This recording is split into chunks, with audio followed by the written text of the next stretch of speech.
Mayong adlaw, katawhan sa Dios sa Archdiocese sa Osamis. Sa ngalan sa tong talahuron nga Arsobispo, si Archbishop Martin Sarmiento Khumuwadidi, ug sa kahugpungan sa tibuok kaparian dinhi sa lokal nga simbahan sa Osamis.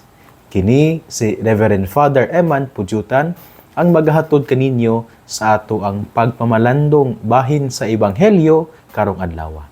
Nga igsoon ko diha ni Kristo, adlaw karon nga Biyernes, Abril 25 sa tuig 2025 ug anaa gihapon kita sa semana diin naa kita sa oktaba sa Pasko sa pagkabanhaw sa atoang Ginoo. Gituyo kini sa simbahan nga ang mga dagkong kasaulugan ana ay oktaba. Por ehemplo, nianang pagsaulog nato sa Pasko sa pagkatawo sa atong Ginoo, naapod sa gitawag tog mga oktaba sa Pasko sa pagkatawo. Tungod kay o karon usab ang Pasko sa pagabanhaw, naapod siya ay oktaba. Kini tungod kay kining mga dagko kayo nga makakasaulugan sa atong simbahan, gid atong gisaulog ang mga misteryo ni Kristo. Ang kalipay nato sa pagsaulog niini dili man pwede nga ma-contain lamang siya sa usa ka adlaw nga kasaulugan. Mao nang gidesign siya sa simbahan nga naay mga oktaba aron kining dakong misteryo sa atong pagtuo ato gid siyang mapamalandungan sulod nining oktaba. Ug ang kalipay nato ato siyang ma-extend panahon sa oktaba sa mga dagkong misteryo. Sumao kini ana kita sa panahon sa oktaba sa Pasko sa pagkabanhaw. Diin atong gipamalandungan ato nga gisaulog ang kalipay nga ang Ginoo nabanhaw na gayud. Nga ang atong Ginoong Hesukristo nga siya gisakit, nga siya namatay diha sa krus ug nabanhaw ug kining dakong kalipay nato sa pagsaulog niining misteryo Pascual sa atong Ginoo ki-extend niining panahon sa oktaba sa Pasko sa pagkabanhaw. Ug nining adlaw nga Biyernes, akong pagtimbaya sa tanan nga naminaw karon, especially sila nga naka-tune in sa GXDD sa AM 657 ug sa FM 100.7. Ug sila usab nga naglantaw sa FB Live sa GXDD. Akong pagtimbaya kaninyo, maayong adlaw kaninyong tanan. Ug ako usay diay usab nga pagtimbaya sa tanan nga akong mga igsong kaparian dinhi sa lokal nga simbahan sa Osamis. Sanglit karong adlaw, Abril 25, mao man ang official nga pagtuma posisyon, no, or pag-take over sa mga bag-ong assignment sa atoang mga kaparian. So, nahitabo na, nahiuban nga ning report na nining mga niaging adlaw, pero karong adlaw man ang official nga pag-take over. Gani ako, no, dako po na akong pasalamat nga gisaligan ko sa tuang Arsobispo nga mamahimong kuraparoko sa parokya ni San Vicente Ferrer diha sa lungsod sa Bonifacio. Ug unyang hapon mo report ako didto. So mo posisyon ko didto, mo report ako aron nga mo kana bitaw mutuman sa kanang dako nga responsibilidad apan responsibilidad tungod kay usa man siya ka response sa kaning sugo sa Arsobispo. Sang likitudlo man ako sa Arsobispo nga mahimong bag-ong kuraparoko sa parokya ni Señor San Vicente Ferrer sa lungsod sa Bonifacio, busa dako na kong kalipay nga mo report sa maong parokya unyang hapon. O hinaot unta nga ang mga tawo no anaa aron mo welcome sa mga bag-ong kuraparoko nga mo report diha sa ilang parokya ana ang kalipay ug kadasig libi na nga naa kita sa oktaba sa Pasko sa pagabanhaw sa atoang Ginoo. Ug sa ako mga igsoon nga kaparian, congratulations niining bag-o nga assignment, bag-ong komunidad, pero ug bag-o usab nga mga tawo ang mahimamat, anay uban nga ikaduha na nila nga parokya, anay uban nga ikatulo, ikaupat, ug usab ilabi na sa mga bag-o gid sila nga nahimong kuraparoko ba first time. For example, parehan ako, first time man ako ni siya nga mahimo kong kuraparoko o niya. Nindot kayo siya nga kanang panghitabo sa kinabuhi sa usa ka pari nga mahatagan og assignment, dili lang nga maingon nga mahimong kuraparoko apan dako nga kalipay nga mahatagan og assignment kay kana pagpasabot man sama sa gingon sa Arsobispo kana siya usa man na siya ka timaan nga gisaligan niya nang maong tahas mao na nga gibutang dihana tungod kay nakita pod sa Arsobispo nga anahay kapasidad o usa pod siya ka avenue aron motubo diha sa amo ang kinabuhi isip mga pari. Muna nga congratulations niining maong bag-ong tahas og gihangyo ko ang mga parokyano, ang tanang mga tawo, especially ang mga naminaw karon nga iampo mi ninyo no nga inyo ang mga bag-o nga mga kami nga mo take over nga mo tuma posisyon sa mga bagong assignment nga gisangon kanamo sa ato ang halangdon nga arsobispo. Ako day usab nga pagtimbaya sa tanan nga taga Bonifacio. Ako ang bag-o nga ang parokya, labi na sa ilang mga PPC collaborator, si Ate Bebe, sa tanan, sa mga lay ministers, sa mga youth, no, o sa mga workers usab diha sa ang parokya, si Ate Virgie ang parish secretary, o si Kuya Nelson nga mao ang driver sa parokya. Excited pug ko nga mo report sa bagong parokya, ana ang dagyud ang dakong kalipay no nga mo report ni ini. Unya ana pud ang dako nga pagampo sa Ginoo nga hatagan sa igong grasya ug usab nga ana pud ang pagpangaliya sa patron si Senyor San Vicente. Ako dayo usab no sa laing bahin usab ining pagsaulog nato sa dakong kalipay sa Pasko sa pagkabanhaw ana pud kita karon ang simbahan ana sa time of mourning or grieving. Sang late side matatanan sa nahitabo nitong adlaw nga Lunes no Abril 21 nga ning taliwan na gikan ning kalibutan na ang atong pinalangga nga Papa Francisco. Santo Papa nga ang tanang Santo Papa man pero kanigi si Papa Francisco sa Santo Papa nga duol kayo sa mga tawo. Ilaban na natong mga Pilipino. Di ba katong kahimdom mo sa panahon sa Yolanda ning bisita siya dili sa tuang nasud especially sa Leyte nga maoy kada bitaw naigugod kayo sa bagyong Yolanda. Nindot kayo tungod kay gumikan sa kasuod niya sa ang Pinoy kita usab na himong suod kay sa Santo Papa atong isang gihatagan og dangga nga Lolo Kiko no tungod kay Papa Francisco mo nagitawag nato siya og Lolo Kiko usa ka gesture sa mga Pinoy an expression of kanang pagka-close pagkaduol kayo sa Santo Papa. Busa niining time of mourning sa tuwang simbahan atong iampo no ang kalag sa tuwang pinalangga nga Santo Papa Francisco nga dawaton unta siya og tagbuon sa mga angheles o mga martires ug sa mga santos dito sa langit. Aron nga ang Dios nga iya ang gialagaran, iya nagyong makauban dito sa langit nung gingharian. Ug kabahin niya na ato usab iampo nato ang mga kardinales no nga pila ka mga adlaw sukad karon magpahigayon sa ginatawag natong conclave no usa ka proseso sa atong simbahan diin pagapilion i-elect no sa mga kardinales nga nag-edad og 80 pa ubos ang mahimong successor diya sa See of Peter no nga mahimong successor ni Pedro no sumusunod sa ni Papa Francisco aron mahimong Santo Papa aron maoy mangulo sa ato ang universal nga simbahan ato silang iampo nya kada bitaw mubasa ta sa mga Facebook bitaw nga ana ay mga papabili no na ay mga murag kana betong gusto nila nga kadiyo ta ang mahimong Santo Papa ana ay mga ngalan nga ning gawas pero atong hinumduman ang pagpili ang pagpili sa usa ka Santo Papa dili ba siya mahitawag og pareha sa atong understanding sa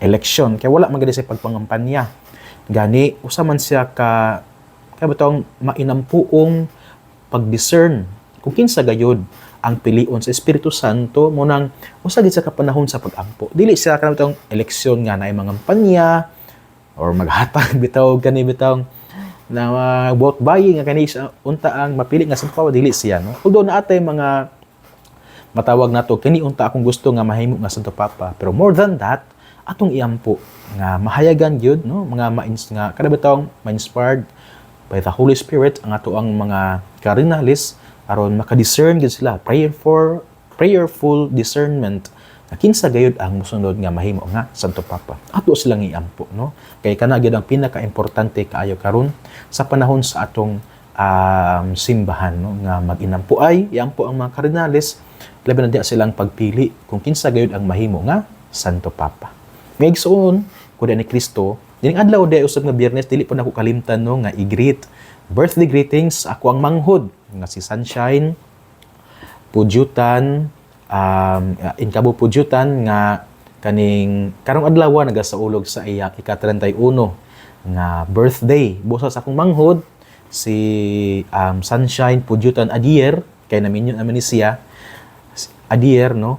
Ang yang bana sa ribok, usa ka saf, mo na kang sunshine, sa kumanghod nga babayi, happy birthday kanimo karong adlaw.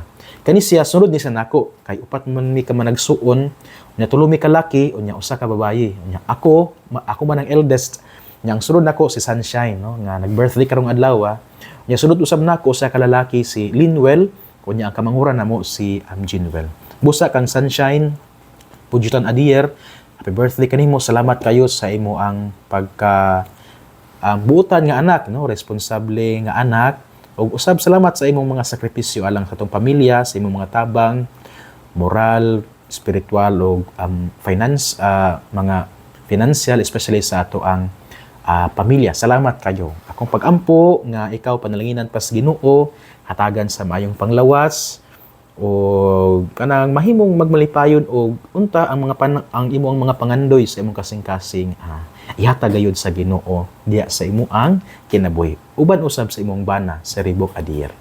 Mga igsoon ko ni Kristo nining adlaw nga Biyernes dinhita sa tuang ebanghelyo nga atong pagkakutloon sumala sa ebanghelyo ni San Juan. Mayaon ikaw o Ginoo.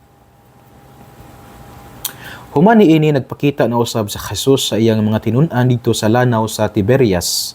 Ang iyang pagpakita ingon niini. Nagatigom sila si Simon Pedro, si Tomas nga ginganlag kaluha, si Natanael nga taga Cana sa Galilea, ang mga anak ni Zebedeo ug ang duha ka laing tinun-an. Miingon kanila si Simon Pedro, "Managat ako." Sila miingon, "Muuban kami." Busa nanlakaw sila og nanakay sa sakayan, apan wala gayud sila'y nakuha tibuok gabii. Sa pagsubang na sa adlaw, nagbarog sa Jesus didto sa lapyahan. Apan wala makaila ang mga tinun-an nga sa Jesus di ay kadto. Unya miingon siya kanila, "Mga higala, nakakuha ba kamo?" Sila mitubag, "Wala gayud." Siya miingon kanila, "Itaktak ang inyong pukot dapit sa tuo sa sakayan ug makakuha kamo." Busa gitaktak nila ang ilang pukot ug wala na sila makadaog pagbira niini, kay daghan man kaayo ang ilang nakuha. Ang kinun-an nga gimahal ni Jesus miingon kang Pedro, "Ang Ginoo kana."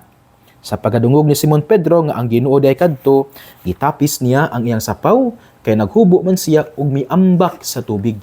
Ang ubang mga tinun-an nangadto sa lapihan sakay sa sakayan. Nagbira sa pukot nga puno sa isda.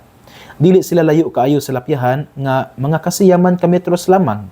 Sa pagkawas na nila, nakita nila didto ang usa ka tapok sa binagang uling nga may isda nga gisugba ug may pan usab. Unya mingon sa Jesus kanila, "Pagdala kamo diri og pipila ka buok sa isda nga inyong nakuha." Busa misakay si Simon Pedro ug gibira niya sa lapyahan ang pukot nga napuno sa mga dagkong isda.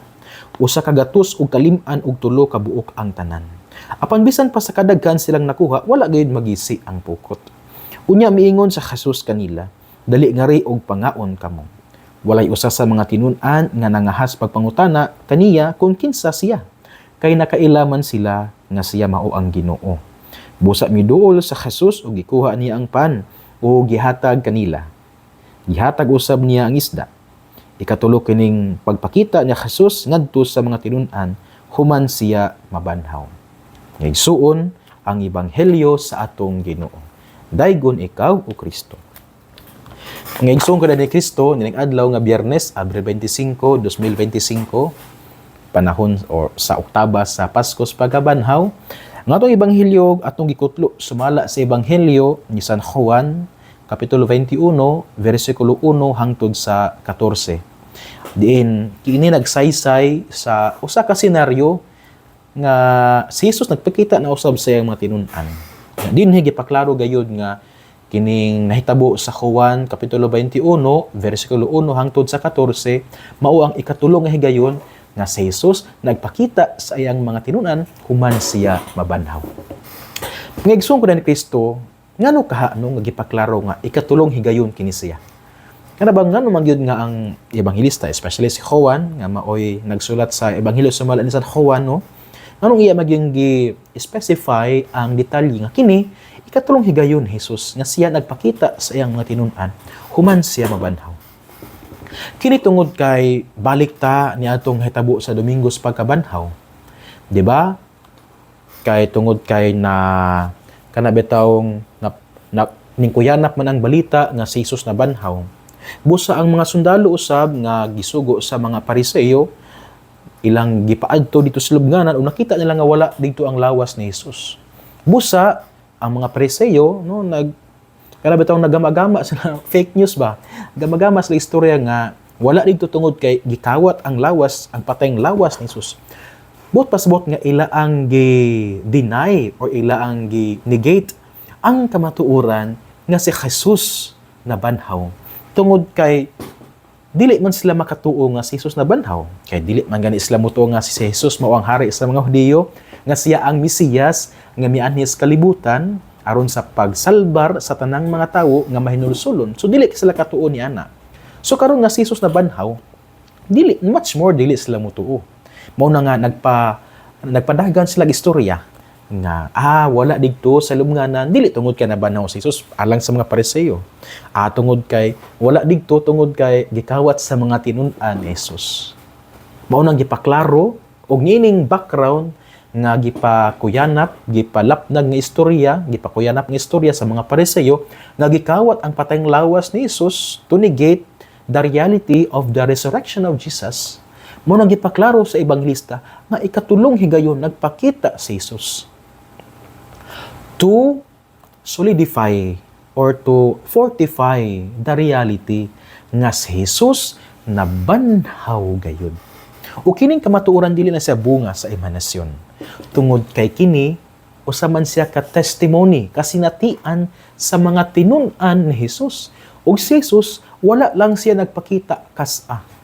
Dili lang pud kaduha apan sa makatulong higayon. Bahin mahitong base atong ebanghelyo karon thrice nagpakita si Jesus.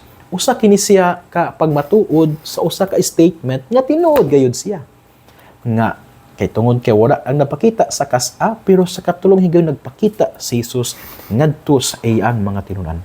O kini nahimo siyang testimony sa mga tinun-an nga si Jesus tinuod gayud siya nga nabanhaw. Nga ang lawas ni Jesus wala gikawat, ang patayng lawas ni Jesus wala gikawat sa mga apostoles ug sa iyang mga tinun-an.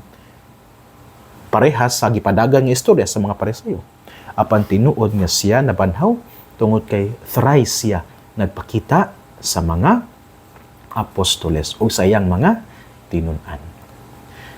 Unsa man ni alang kanato mga igsuon, kini bang kamatuoran nga nabanhaw si Jesus? Kini naghatag kanato og nindot nga pagtulun-an nga dili dita angay kawad-an og paglaom sa atong kinabuhi. Bisan sa kapit-os sa sitwasyon, bisan sa kalisod sa ato ang gisagubang karon, bisag bugat na kayo ang mga problema, gadaw murag nawala na ang bidlisiw sa paglaom diya sa atong kinabuhi.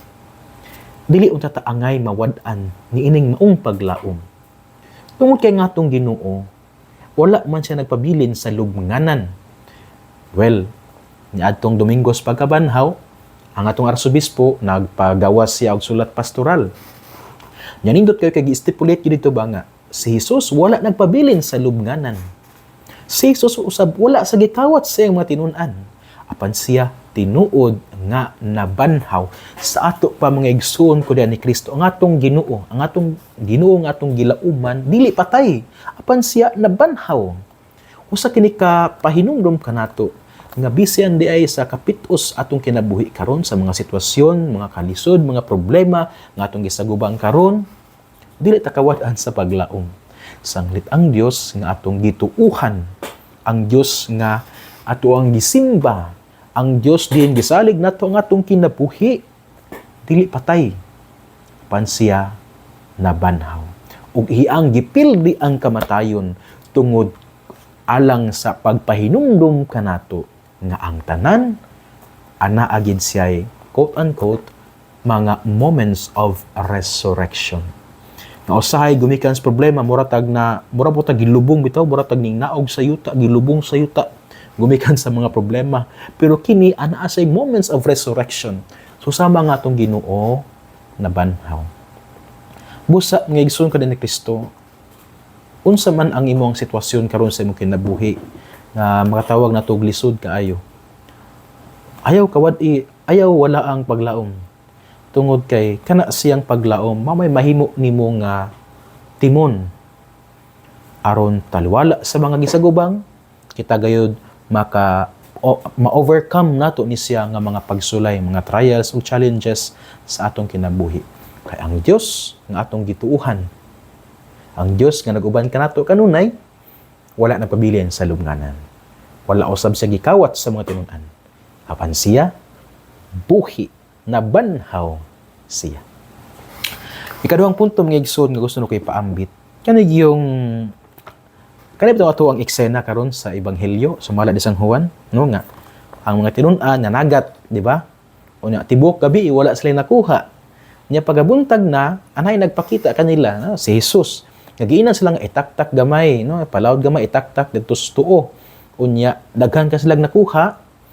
Unya kanab itong hapit magisi ang ilaang matubad diri sa taliwala sa daghan sa ilaang nakuha, wala ginagisi ang ilang pukot. So posible nga hapit nagisi, no? Kini bisa nga imahe, no? Kini siya nga narration ba? Nasay kanang narration sa ebanghelyo nga parehas unsa man diha bitaw sa kito bitaw gitawag bitaw ang mga unang tinun-an, no? Si Simon, yang igso nga si Andres, ang mga anak ni Zebedeo nga si Juan o si Santiago, no? Naa sila'y similar nga panghitabo, no? Nga ilang ma-recall sa ato ang ebanghelyo karon. Kung moadto ta sa ebanghelyo ni sumala ni San Lucas kapitulo 5, versikulo 1 hangtod sa 11. Mao man ni ang ebanghelyo nga diin atong mabasa nga gitawag ni Jesus ang iyang mga unang tinun-an, si Simon, si Andres, si Juan ug si Santiago. Ya pareho siya og kanabang nahitabo. Tungod kay niadto, di ba? Tibok gabi sila nga nanagat, wala sila kuha. Nagwaswas na sila mga pukot. Unya giingnan sila ni Jesus nga ipalawod gamay itaktak ang pukot. Gitaktak nila, daghan kay sila kuha. Hapit nagisi. Ya kay ni siya nga panghitabo, mao pod ang nahitabo sa tong ebanghelyo karon. Sa ebanghelyo sumala ni San Juan, kapitulo 21, versikulo 1 hangtod sa 14. Nga ang mga tinun-an nanagat, wala sila kuha. Unya sa pagkabuntag niya na, giingnan sila ni Jesus nga itaktak gamay ang pukot. Unya daghan kay sila kuha pagtaktak nila sa pukot. So unsay hipot pasabot ni nganong murag ang senaryo murag na parehas siya atong gitawag sila ni Jesus atong moment nga sila gitawag ni Jesus diha sa ebanghelyo sumala ni San Lucas kapitulo 5 versikulo 1 hangtod sa 11. Ngano ka nga ingani ang nahitabo? Ana bang usbon nako nga ang nahitabo sa Lucas 5:1 hangtod sa 11 mao pod siya ang nahitabo dinhi sa Juan 21:1 hangtod sa 14. Ngano ka? Tungod kay gusto bang ipahinumdom ni Jesus sa iya ang mga tinun-an bitaw nga kana bang dili sila mura bitaw kana bitaw gitawag og balik bitaw ni Jesus ang iyang mga tinun-an, mura bag gi-reaffirm ni Jesus ang iya ang mga tinun-an sa ila ang tawag nga sila mahimong mga mananagat og tawo, di ba? Balik ta sa Lucas 1 hangtod sa 11. Unsa may tawag ato ni Jesus? Di ba gitawag sila ni Jesus? Nya unsa giingnon ni Jesus? Sukad karon managat mo og tawo. Ug kaning panghitabo sa Lucas 5:1 hangtod sa 11, gitawag ang mga tinun-an nga aron mahimo silang mananagat og mga tawo. Nahitabo usab dinhi sa Juan 21:1 hangtod sa 14. Aron pahinumduman ang mga tinun-an sa ilaang tawag nga mahimo silang mga mananagat og tawo. Tungod kay di ba kay wala naman sila dili naman la kauban sa Jesus tungod kay sa Jesus ang panahon na, no, although ning appear siya sa mga tinun-an pero dili man siya permente nga uban kanila. Nya usahay pod sa mga tinun-an nabati po nila ang kahadlok. Nabati kaysa gud mahadlok nga ang ila abitong master gipatay. Although nabanhaw siya pero gipon sa kahadlok ang mga tinun-an. Murag dili pa sila katuo niini. Nya ang uban nawad-an og pagtuo. Gani si Tomas present man si ani pero niadtong usa kay gayon nga si Jesus nagpakita sa iyang mga tinun-an, wala man si Tomas, di ba? Nya unsay giingon ni Tomas? Sa diyang giingnan sila sa mga tinun-an, siya sa mga tinun-an nga nakita na mo ang Ginoo, ingon siya nga gawas na ako mahikap ang samad sa iyang mga palad o sa iyang kilid mo tuo ako. So mura bag na shaken agyud ang mga pagtuo sa mga tinun-an. Og nya na pod na shaken usab ang ilang sense of mission nga mananagat silang mga tawo. Pero again, sa ebanghelyo karon, ang senaryo pareha sa senaryo ni atong gitawag ni Jesus ang iyang mga unang tinun-an to reaffirm their identity as fishers of men. Naunsa man ni alang kanato? Usay sa itong kinabuhi, diya sa kinabuhi isip mga ning alagad, no? Ano bang sa service, sa pagpangalagad at simbahan, anay moments nga murag mawad-an tas paglaom, na maluya ta ba? Tungod po sa mga factors, elements, no, nga dili supportive ang ato ang mga kauban, nga murag pa nagkagamay na, nya napatay problema sa panibalay, unya napay challenges sa pagpangalagad, murag tag maluya. Gani, worst scenario is muundang. Pero dili ta malimot ni ini mga igsoon nga at our lowest moment in our service, God will i-reaffirm niya ang ato ang pagpangalagad. Ato ang commitment, our conviction sa pagpangalagad, iyang i-reaffirm. Pinagiusab sa mga tao nga himong instrumentos Ginoo. Busa kini alang sa mga tanang nangalagad sa simbahan, mga lay ministers, mga lectors, mga knights of the altars, mga Marians, mga GSK leaders, mga chapel presidents, tanan nga ng lagad simbahan, mga members sa finance council, mga members sa parish pastoral council, sa tanan nga nahimong ning alagad sa simbahan.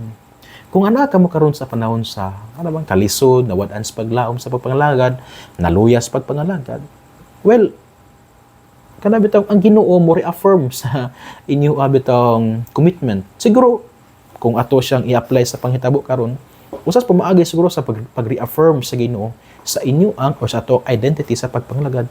Kining nahitabo karon nga kaning reshuffling sa mga pari, no, nga ang kana bitong but pasabot nga wala gid ta gipasagdan sa Ginoo, wala po ta gipasagdan sa tong arsobispo nga kita gipadal-an og pari nga mahimong pastor, nga mahimo siyang co-pilgrims, mga mahimo siyang makiduyog, mukuyog diha sa inyo ang mga kinabuhi isip mga ning alagad sa simbahan. So kana siguro alang kanako usa sa tataw kayo nga ehemplo nga reaffirm sa Ginoo ang ato ang service diha sa simbahan, pinagi ning pagpadala sa mga bag-ong pari nga ma-assign sa mga nagkadaiyang mga ministries, mga kadaiyang mga parokya. Tungod kay kana but pasabot nga wala tagi pasagdan sa Ginoo, wala tagi pasagdan sa atong arsobispo diya sa tong panaw sa pagtuo, especially nga nata sa tuig sa paglaom.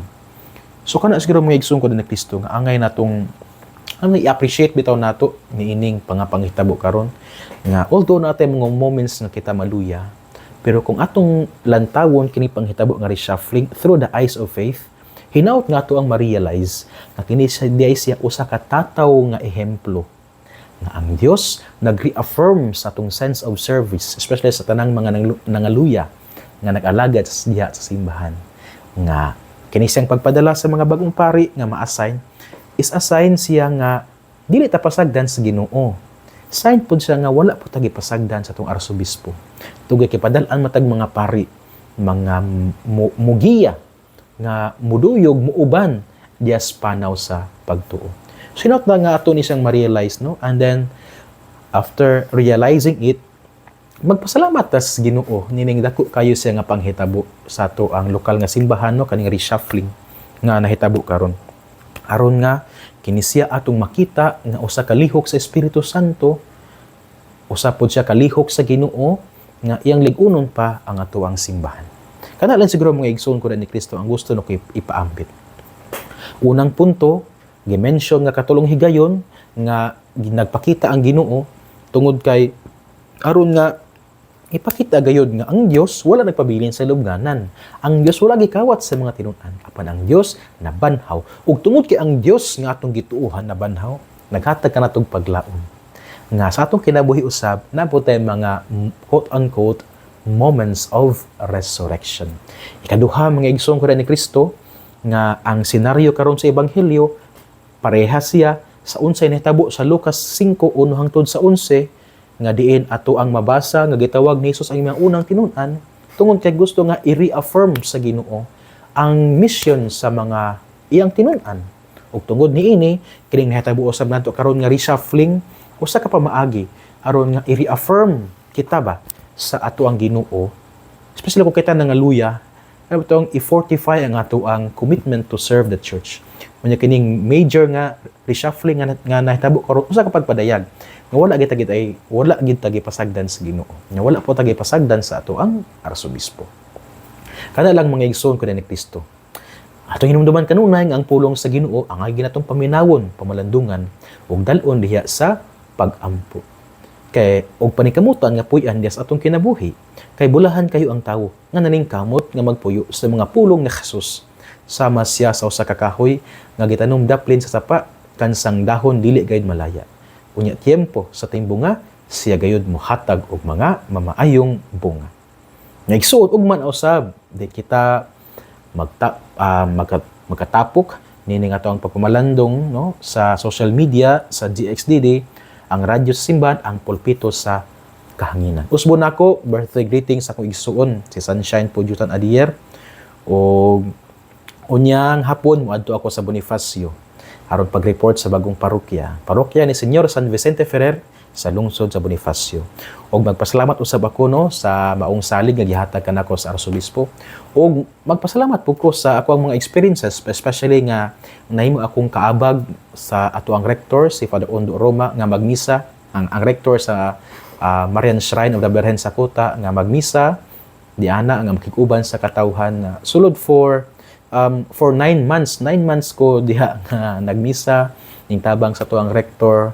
Nya mura bitaw after 9 months gianak nya paguman bitaw 9 months diha sa womb sa inhan gipagawas so gipahimog sa kalibutan. Mura bag 9 months pug ko nga na-assign sa Kuta. Nya after 9 months gipahimugso nya gibutang sa bag-ong parokya.